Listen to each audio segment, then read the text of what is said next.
matoyo eh. Mas matoyo pa yung sa akin eh.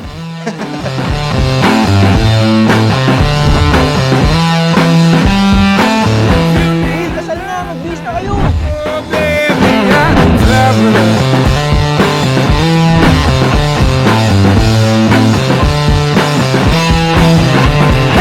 First time.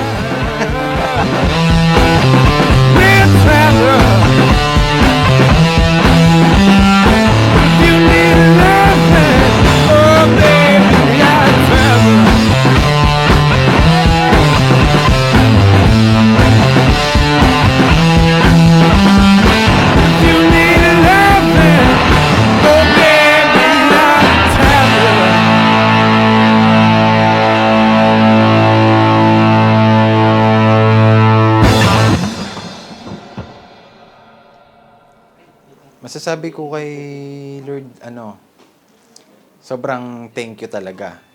Kasi, 2019 kasi, Naghiwalay kami. that day, nabasa ko dun sa, sa cellphone niya, na sinasabi niya nga dun na makikipag-break na siya sa akin. Naghiwalay kami tapos na-aksidente siya sa motor. Nasa isip ko, paano kung ma-aksidente ako?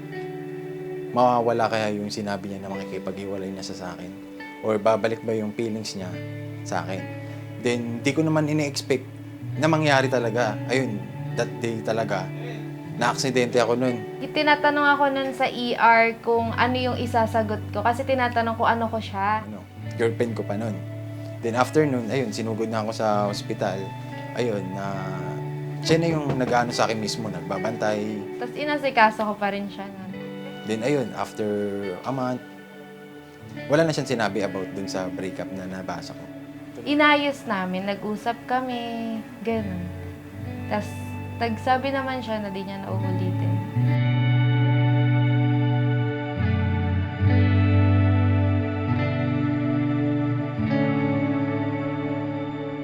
Ang marriage po, it is God's idea. No? Una po, ito po ay ideya ng Diyos. Ang marriage po, mga minamahal ko, hindi po ito ideya ng tao. Ito po ay nanggaling po sa Diyos na dapat po itong maintindihan ng sino mapapasok sa tinatawag na covenant na marriage.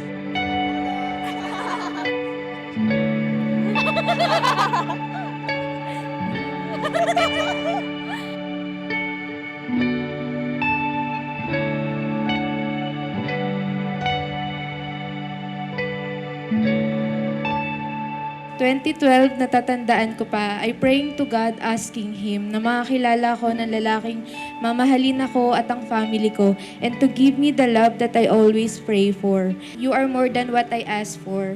I never expect to have in my life. I'm so very thankful kasi dumating ka sa buhay ko.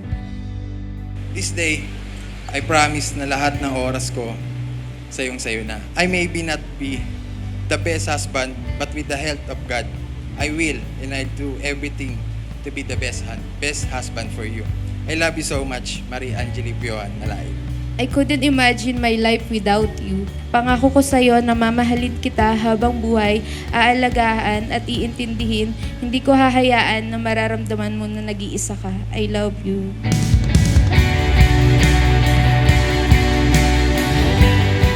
Alam ko, matagal ng pangarap natin tong kasal na to. Tandaan mo lahat ng ginagawa ko sa pagiging busy ko. Sasama na kita sa pinapangarap nating pamilya. Tandaan mo na lagi lang ako nandito. Mahal naman kita.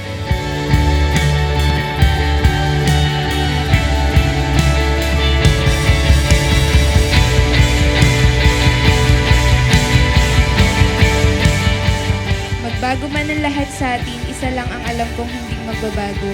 Kung paano kita minahal nung una hanggang sa huli, ikaw at ikaw pa rin.